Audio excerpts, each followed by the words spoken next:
What's good, YouTube? It's your boy, Blue Blood Sports TV, back at y'all with another one.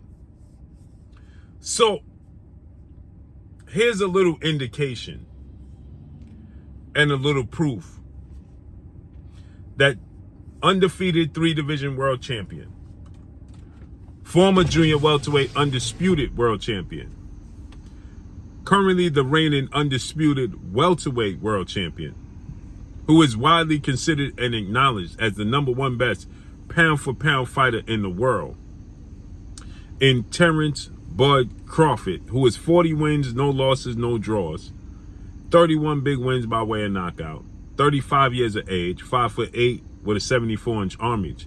He'll be 36 years of age next week on the 28th.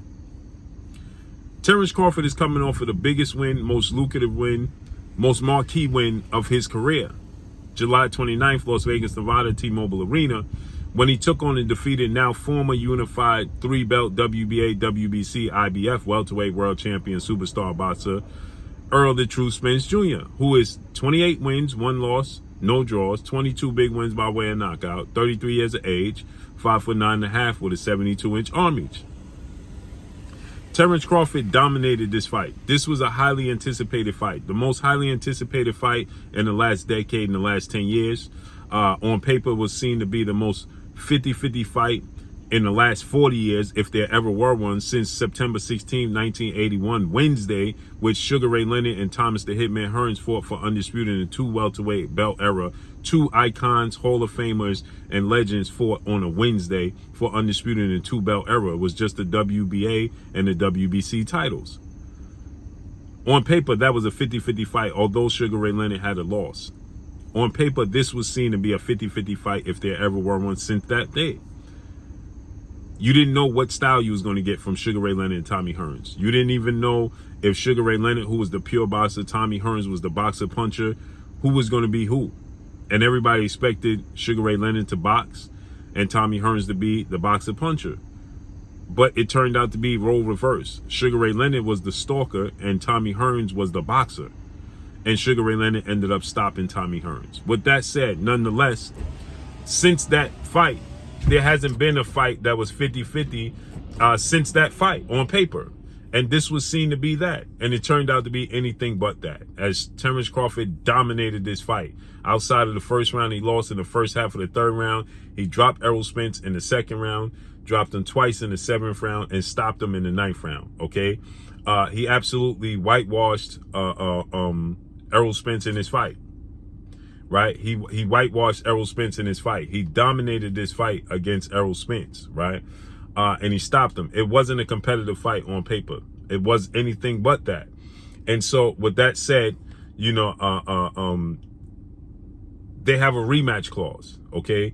And in the rematch clause, it's stated that the loser gets 30 working business days to activate the rematch clause, and the winner gets to choose what weight class the fight is in, the rematch takes place in, and gets a bigger share of the pie. To which we now know that Errol Spence activated the rematch clause, okay? And Errol Spence activated the rematch clause, and Terence Crawford gets to choose the weight that the rematch takes place in.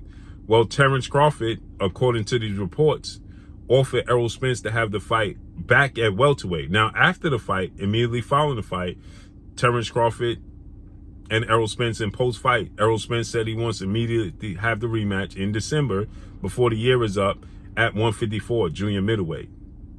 To which Terence Crawford was asked about Errol Spence's statements, and Terence Crawford stated that, "I'm in the hurt business. I have no problem going to 154 and fighting Errol Spence," okay? But now we heard these reports this past week that stated that Terence Crawford wanted the rematch and offered the rematch at 147. Okay, he gave Errol Spence the ultimatum to have the rematch at 147. And if he had to go to 154, he wanted to be paid and compensated for that sacrifice. Well, we heard all of these different reports, and then somebody from Errol's team even reached out to me and stated that we taking this fight one way or another. We fighting Terence Crawford in a rematch. And Terence Crawford team, Steve Nelson and a few others said that Terence Crawford is not vacating his belt at welterweight and that he's going to defend him. And if he goes to 54, it would be he would be paid, compensated for it, and he wants to stay at 147. And they actually hope Errol don't take the fight because he wants to do something great, which is move up 3 weight classes, challenge the winner of the highly anticipated showdown September 30th, Las Vegas, Nevada, T-Mobile Arena, which is next Saturday, and face the winner of Canelo Alvarez versus Jermell Charlo. Okay, Canelo Alvarez is a 4-division champion. He's a Mexican superstar, widely considered the face of the sport of boxing, and top 10 pound-for-pound fighter in the undisputed super middleweight with a record of 59 wins, 2 losses, 2 draws, 39 big wins by way of knockout, 33 years of age, 5'8" with a 70-inch arm reach. Jermell Charlo is the 3-time junior middleweight champion, the undisputed junior middleweight champion, widely considered to be top 5 pound-for-pound best fighters in the world. He has a record of 35 wins, 1 loss, 1 draw, 19 wins by way of knockout. He is 33 years of age, 5'11" and a half with a 73.5-inch arm reach. So Terence Crawford initially stated his ceiling. The max he would go to is 154. Then he since changed his tune and stated that he is willing to go to 168 because once he looked at the landscape, once he looked at the skill set, he realized to himself that he can compete and beat Canelo Alvarez at 168. And he been calling out Jermell Charlo to fight at 154 because he has his sights setting on becoming undisputed in 3 separate weight classes. And he said, if I do that, he's the first male to become undisputed, hold all 4 major sanction belts in 2 separate weight classes. And if he becomes in 3 separate weight classes, he said those are some big shoes to fill for the generation coming up behind me or anybody looking to top my legacy. Well, now Terence Crawford just took to social media and he stated, although those reports came out that he wants to fight at 147, he just came out and he just stated that he's weighing 180 right now. And he says a move to 168 is around the corner. So now here's the thing. We got to look at it from this standpoint. Now I'm going to read to you exactly what Terence Crawford stated, right? He said, quote, I'm 180. Ooh-wee. 168, not too far out of reach, right?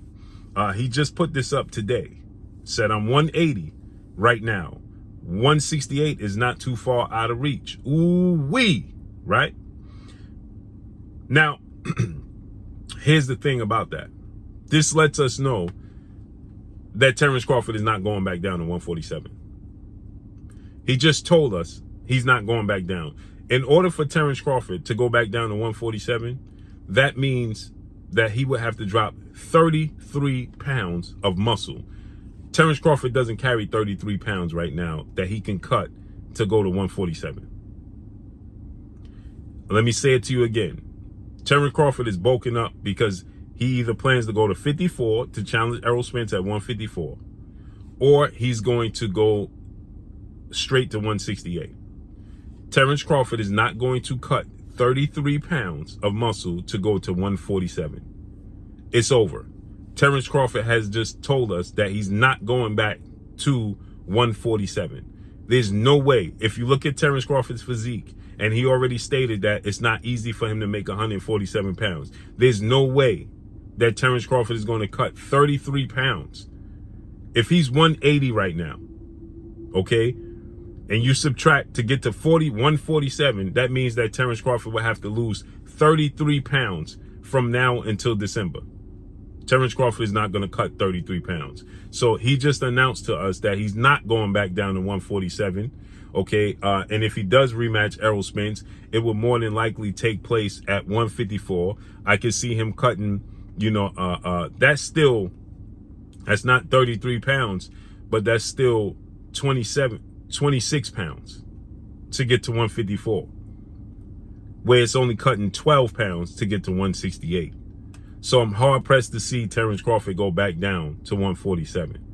So this is a clear indication that Terence Crawford is done at 147, point blank and period. He's not going back down to 140. I would be super surprised if Terence Crawford is true to what he's stating, that he weighs 180 right now. Terence Crawford is not cutting. Now, 165 is still 20 pounds, close to 20 pounds. Is 18 pounds that he has to cut. But 33 pounds, he's not cutting 33 pounds. So expect to see Errol Spence and Terence Crawford rematch at 154 and expect Terence Crawford to make that jump to 168 like he's planning to. Let's see how this unfolds and plays out. But that's all I got for y'all. Make sure you hit the like button, drop a comment in the comment section. Let me know what y'all think. Y'all already know what it is. It's your boy Blue, Blue Blood Sports TV. Hate, like, comment, and subscribe. You haven't subscribed, hit the subscribe button, hit the like button, hit the bell icon to get all the new notifications. Follow me on Instagram at Blue Blood Sports TV, all one word. So all I got for y'all, I'm gone. Peace.